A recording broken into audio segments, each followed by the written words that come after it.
The Victoria and Albert Museum. London, a royal gala. Crystal chandeliers casting their cold light over silk gowns and tailored suits. The kind of evening where every smile is rehearsed, every word weighed, every gesture calculated. Outside, the London rain falls in sheets, washing over the centuries-old stone, as if the city itself is trying to cleanse something. And in the middle of it all, Charles Spencer, the 9th Earl Spencer, brother of the late Princess Diana, steps up to the podium. The palace had handed him the speech. A carefully crafted message about unity, about healing, about legacy. They had even loaded it into the teleprompter, a digital leash designed to keep him on script. The royal courtiers in the back of the room nodded approvingly. They thought they had him. But Charles Spencer is not just any aristocrat. He is the man who stood in Westminster Abbey 29 years ago and delivered the eulogy that shook the British monarchy to its foundations. The man who looked his nephews, William and Harry, in the eyes and promised to protect them from the forces that destroyed their mother. The man who has spent nearly 3 decades as the silent guardian of Diana's flame. And on this night, in this room full of royals, he did something that no one expected. He pulled out a folded piece of blue paper. Unofficial, unapproved. The teleprompter screen went dark behind him as he ignored it entirely. He cleared his throat. The room fell into a suffocating silence. Within 15 minutes, the entire carefully constructed narrative around Queen Camilla began to collapse like a house of cards in a hurricane. This is a story of how one man, armed with the truth of his sister's own words, recorded in secret and preserved for 3 decades, finally took down the woman who had haunted Diana's marriage from the very beginning. This is the story of Diana's secret, and this is the story of a brother's unbreakable vow. To understand what happened in that room at the V&A, you have to go back, way back, further than the gala, further than the divorce, further than the affairs. You have to go back to a 19-year-old girl with sapphire eyes and a shy smile, walking down the aisle of St. Paul's Cathedral in 1981. Diana Spencer was just 19 years old when she got engaged to then Prince Charles in February 1981. He was 32, a 13-year age gap. They had been dating for about 6 months, and according to Diana's own private recordings, they had only met in person about 13 times before he proposed. The proposal itself was hardly romantic. Cold poached salmon, no champagne, no ring on the table. Served in Charles's old nursery at Windsor Castle, a room that still smelled of his childhood, filled with toys and memories of a life Diana had never been part of. If I were to ask, what do you think you might say? Charles ventured, almost casually, as if inquiring about the weather. Diana recalled thinking, this is a joke. She said, yeah, okay, and laughed nervously. The wedding was watched by 750 million people worldwide. A fairy tale, a princess, a future queen. The entire globe fell in love with that shy, blushing girl in the ivory silk taffeta dress, her train stretching 25 feet behind her. But sitting in the 4th row of St. Paul's Cathedral, that day was a woman who would become the 3rd person in Diana's marriage. A woman Charles had fallen in love with in the early 1970s and never stopped loving. A woman who would haunt Diana's dreams and destroy her peace of mind for 15 agonizing years. Camilla Rosemary Shand, later Camilla Parker Bowles. To understand the depth of Diana's pain, we have to understand the depth of Charles's obsession with Camilla. This wasn't a casual fling. This was a lifelong attachment that predated Diana by nearly a decade. Charles met Camilla in 1970 at a polo match in Windsor. He was 22. She was 23. They bonded instantly over their shared love of horses, hunting, and the countryside. Charles was smitten. Camilla was witty, confident, and unlike the debutantes Charles usually encountered. She didn't curtsy. She teased him. She treated him like a human being rather than a prince. But the royal family had other plans.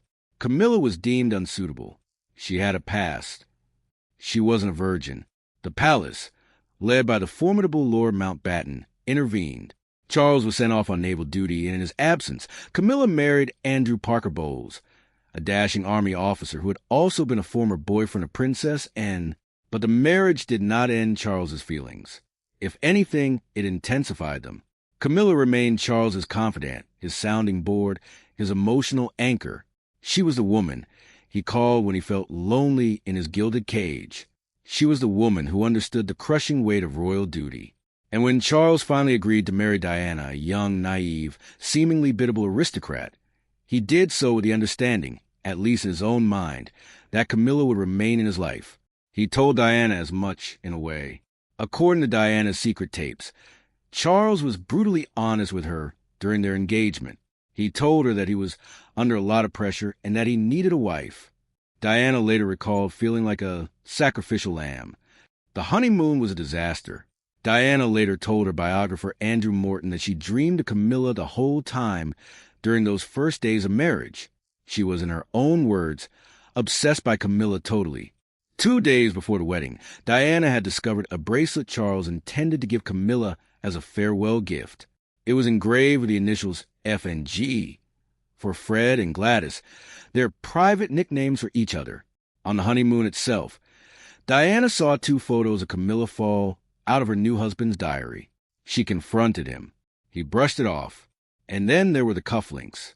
Camilla had given Charles a personalized set of cufflinks engraved with 2 interlocking CS, like the Chanel logo. He wore them on his honeymoon. Diana noticed immediately. "Camilla gave you those, didn't she?" she asked. He said, "Yes, so what's wrong? They're a present from a friend." And boy, did they have a row. Diana threw the cufflinks across the room. Charles accused her of being paranoid. The fairy tale shattered before the honeymoon suite had even been unpacked. Royal historian Catherine Mayer would later say that she believed the marriage was doomed from the start. "What happened on the honeymoon was a major warning sign," she noted. "The thing that is so striking about Charles and Diana is they got married understanding almost nothing of each other or what they were doing to themselves." Diana herself would famously say in her Panorama interview, "There were 3 of us in this marriage, so it was a bit crowded." By 1991, the fairy tale was dead, buried under years of infidelity, bulimia, self-harm, and a suffocating loneliness that Diana described as living in a prison. The princess was trapped in a gilded cage, emotionally isolated from her husband, isolated from the family, and increasingly isolated from the institution that had promised to protect her. But Diana Spencer was no one's victim. She was intelligent, intuitive, and, perhaps most dangerously for the palace, she was strategically brilliant. Deep inside Kensington Palace, behind closed doors and away from the prying eyes of courtiers, Diana picked up a tape recorder. She sat on the floor of her sitting room, surrounded by the opulent furniture and priceless art that felt more like a museum than a home, and she began to talk. She spoke for hours, 5 hours of recordings total. She spoke about the infidelity. She spoke about the bulimia. She spoke about the time she threw herself down the stairs while pregnant because Charles wouldn't listen to her. She spoke about her fears. She spoke about her humiliation. She also spoke about Camilla in excruciating detail. She recalled a conversation she had with Camilla at a lunch party in 1989. Diana confronted her. She said, "I know what's going on between you and Charles, and I just want you to know that I know." Camilla famously replied, "You've got everything you ever wanted. You've got 2 beautiful children. What more could you want?" Diana responded, "I want my husband."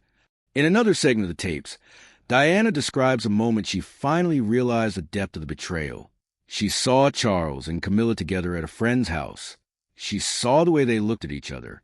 She said it was the most devastating moment of my life. These tapes were secretly passed to journalist Andrew Morton through a close friend, Dr. James Colfist. They became the foundation for Morton's explosive 1992 biography, Diana, Her True Story, a book that shattered Buckingham Palace's carefully controlled narrative and turned the public against Charles and Camilla permanently. But here's what the public didn't know. Those 5 hours of recordings, only a fraction was ever heard. Now, in 2026, a new documentary series called Diana, The Unheard Truth, is set to reveal the rest. Producers describe it as an emotional time capsule. Diana's own voice, her silences, her laughter, her tears. Never before released reflections on Prince William, Prince Harry, and the institution that she said broke her. Producers have said the tapes show Diana not simply as a victim, but as extremely intelligent, intuitive, ironic, and fully aware of the role she was playing within the House of Windsor. In other words, Diana knew exactly what she was doing when she recorded those tapes. She knew her words would survive her. She knew the truth would eventually come out, not on the palace's terms, but on hers. The tapes feature Diana discussing Charles and Camilla in far greater detail than previously known, and they are expected to reopen conversations about how Diana permanently changed the monarchy itself. Some say these tapes are the real reason the palace fears Diana's legacy more than any other historical figure. And then came August 31st, 1997. Paris. A car crash. The Pont de l'Alma tunnel. And the world lost Diana.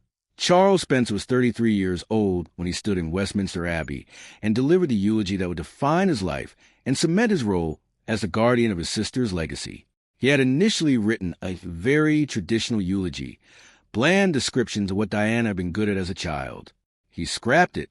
He realized, well, this is ridiculous. That's not who she was. So he spoke from the heart, and he shocked the world. He said, Diana was a very essence of compassion, of duty, of style, of beauty. But she was also intensely vulnerable, and that vulnerability, that need for love and support, was what gave her such extraordinary appeal to the millions who never met her. Then came the line that cut to the royal family like a knife. I swear to you, on behalf of your mother's memory, we will not allow her to be forgotten. But it was what he said about the institution that truly stung. He accused the press of hounding her death, yes, but he also implicitly criticized the royal family for failing to protect her. He called out the irony that she was a woman given to the world but never understood. He promised, in front of 2.5 billion viewers worldwide, that he would protect Diana's children, that he would ensure they never went through anything remotely similar to what their mother had endured. That promise would shape everything that followed. In the years since, Charles Spencer has remained a fierce guardian of Diana's legacy.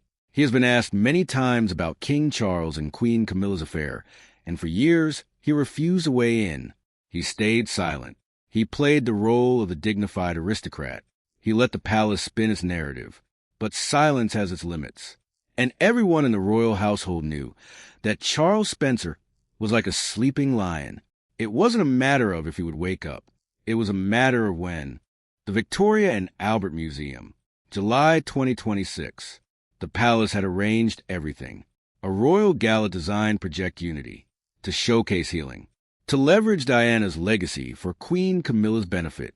The optics had been meticulously planned. Camilla would smile. Charles would wave. The press would write about how the monarchy had moved on. Charles Spencer was invited to speak. The palace wrote a speech for him. They loaded it into the teleprompter. They assumed he would just read it, because that's what aristocrats do at galas. They smile. They make polite remarks about legacy and unity. They go home. But Charles Spencer is not just any aristocrat. He is the brother who stood in Westminster Abbey, the one who refused to let the palace control how Diana's sons mourned their mother, the one who, according to recent reports, had spent 6 months working with a team of elite London lawyers to create a legal structure so airtight that not even the King of England could touch it. When he stepped up to that podium, he wasn't there to surrender anything. He wasn't there to play the palace's game. He was there to detonate something.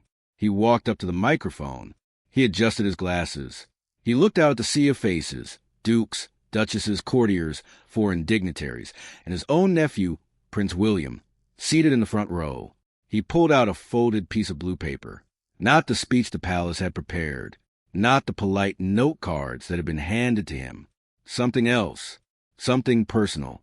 Something that had been years in the making. The teleprompter operator froze.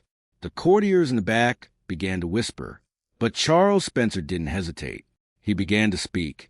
And with the world watching, Charles Spencer revealed Diana's secret. He spoke about Diana's private writings. He spoke about the 5 hours of tapes that had been locked away for decades. He spoke about the emotional abuse Diana suffered. He spoke about the institution that had failed her. And then came the killer blow. He announced the transfer of Diana's personal writings, including the full unredacted tapes, to a new independent trust overseen exclusively by her sons, Prince William and Prince Harry. No palace control. No royal interference. No spin doctors. Diana's story would finally belong to Diana's children. It was a declaration that shattered the carefully crafted image of unity. The blue paper in his hand was Diana's legal and emotional emancipation. It was the moment the Spencer family declared war on the Windsor establishment. The room erupted in chaos. Gasps, shuffling, whispering. Some people in the audience looked like they had seen a ghost. One courtier was reportedly seen frantically typing on his phone, no doubt alerting the king's private secretary. Charles Spencer didn't just read a speech, said one observer. He executed a perfectly planned legal and emotional strike against the palace. He transformed a regal event into a powerful reclamation of Diana's voice. The fallout was immediate, and it was devastating. For Camilla, the palace's narrative had been built on the idea that Camilla was not the villain, that the past was the past, that Diana's memory could be honored while the woman who had been the third person in her marriage sat on the throne beside Charles. That narrative collapsed in approximately 15 minutes. Camilla, who had spent over 2 decades trying to rehabilitate her image, from the other woman to Queen Consort, suddenly found herself thrust back into roles she had worked so hard to escape. The tabloids ran the headlines the next morning. Diana's revenge and Spencer strikes back. Social media went into a frenzy. Hashtags like hashtag Team Diana and hashtag Camilla's overtrended for days. For Prince William, the moment was deeply complicated. Reports suggest that the Prince of Wales has long struggled to fully accept his stepmother due to her controversial past relationship with Charles during his marriage to Diana. Most people believe he's still harboring a lot of resentment toward her. A senior palace source told the press. The way Camilla betrayed their mother has not been forgotten by either Diana's children. William is more diplomatic than his brother Harry. He has tried to disguise his resentment. Behind closed doors, he is polite. He calls her Mama in public. But sources say King Charles is deeply concerned about the future of Queen Camilla as tensions with Prince William continue to simmer behind the gilded walls. Charles, who is battling a serious form of cancer, feels William still harbors unresolved bitterness against Camilla. The king has reportedly urged his son on multiple occasions to ensure Camilla remains respected and protected after he ascends the throne. He wants assurances that his beloved wife won't be cast aside the moment he is gone. But William's recent actions tell a different story. Reports have emerged that the Prince of Wales quietly removed the Queen's sister, Annabel Elliot, from the royal parole, a move seen by insiders as a clear shot across the bow. William is already showing a ruthless streak, a source close to the palace said. He's cleaning house. It's no wonder Charles worries he's unlikely to find a place for Camilla in his new order. When William becomes king, he's going to run the monarchy like a CEO. He doesn't owe Camilla anything. He owes his mother everything. Think about what Charles Spencer did on that stage. He walked into a room full of royals, carrying a piece of paper that nobody had approved. He stood in front of the woman his sister had once confronted at a lunch party. He looked at the institution that had gaslit Diana for years, and he reminded the world of something they had been told to forget. That Diana was a real person, with real pain, real suffering, and a real story that belonged to her and her children, not to the palace, not to the institution, not to the woman who had been, in Diana's own words, the third person in my marriage. For Diana's fans, and there are millions of them all over the world, a global army of people who never even met her, this was vindication. A brother finally speaking the truth his sister couldn't speak while she was alive. It was the closure they had waited nearly 30 years for. For the royal family, it was a nightmare scenario. Camilla, who had finally achieved the ultimate goal of becoming Queen Consort, was once again branded in the public eye as the interloper, the homewrecker, the one who broke up the fairy tale. And for Prince William and Prince Harry, it was a reminder that their mother's pain was real, that the woman sitting beside their father on the throne was the same woman who had caused that pain and had never truly apologized for it. One can only imagine the conversation that took place in the limousine ride home from the V&A. William's face, likely pale with a mixture of shock and quiet satisfaction. Kate, her hand on his arm, steadying him. The silent acknowledgement that his uncle had just done what he, as the future king, could not do openly. Charles Spencer had done what no one else in the family had been willing to do.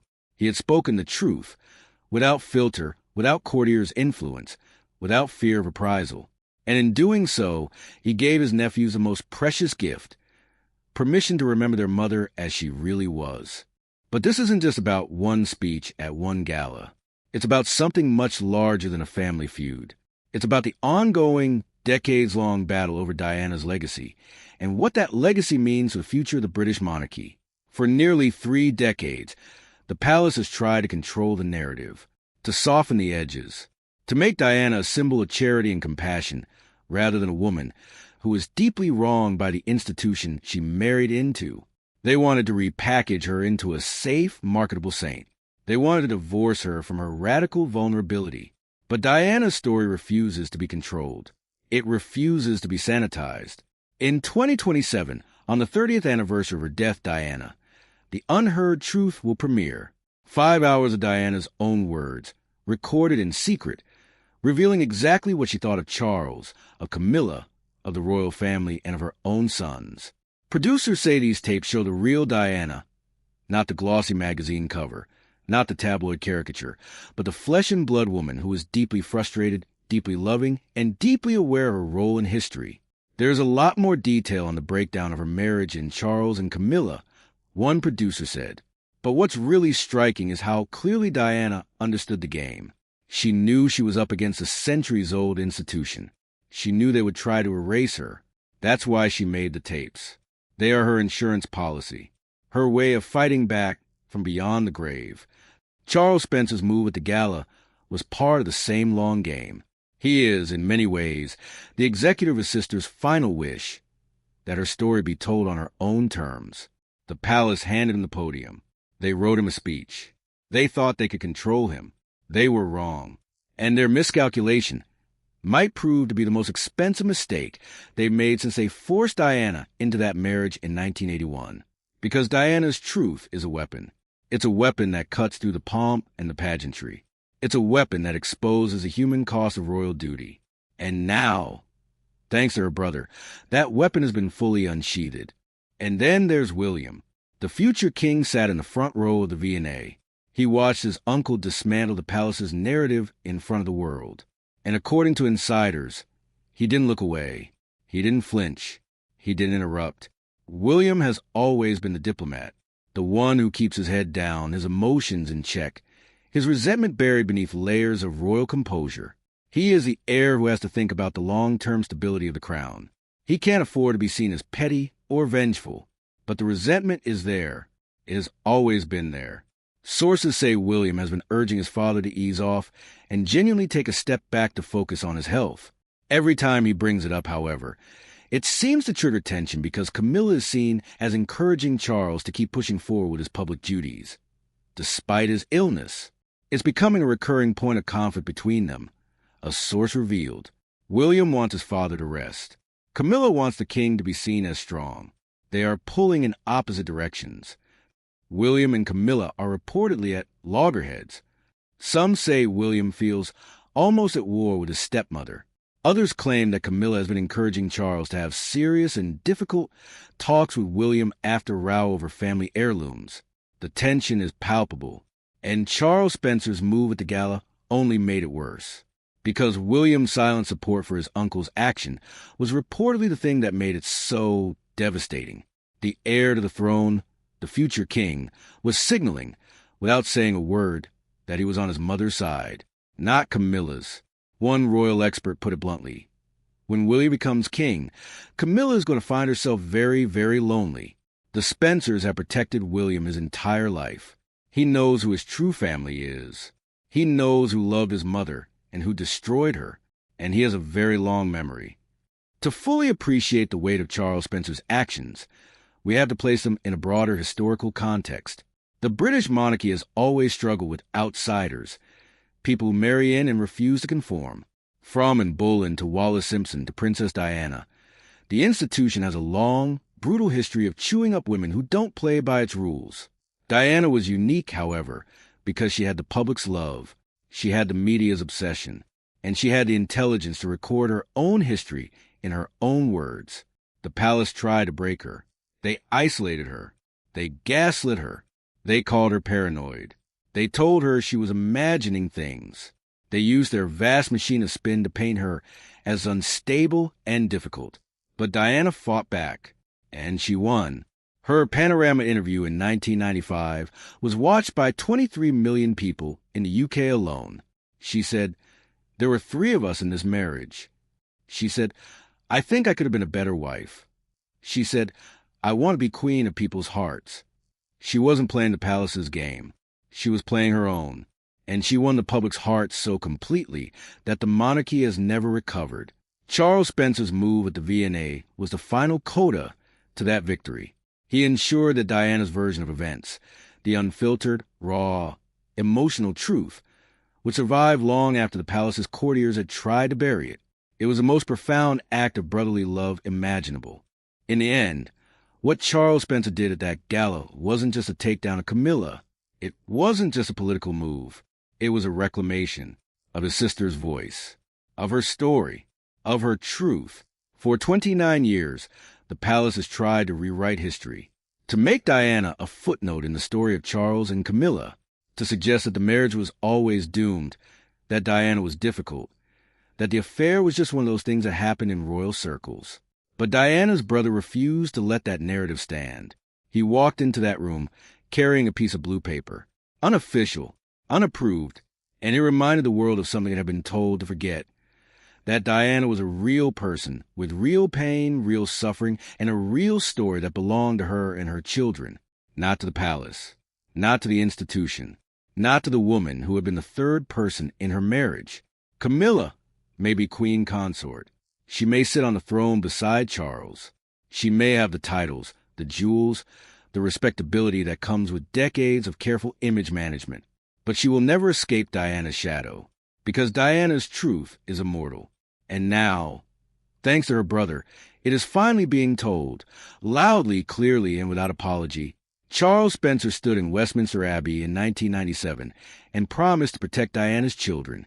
29 years later, in a museum in London, he kept that promise. He didn't just protect them from physical harm. He protected them from the lie that their mother was just a silly, troubled woman who couldn't handle the pressure. He gave them the truth. He gave them their mother's voice. He gave them the one thing the palace could never give them, the unvarnished, unfiltered, heartbreaking reality of who Diana Spencer really was. And in doing so, he took down the woman who had haunted her from the very beginning. The 3rd person in Diana's marriage is now the 1st person in Charles's life. But she will never be the 1st person in the hearts of the British people. She will never be the people's queen, because Diana's secret is out, and it changes everything.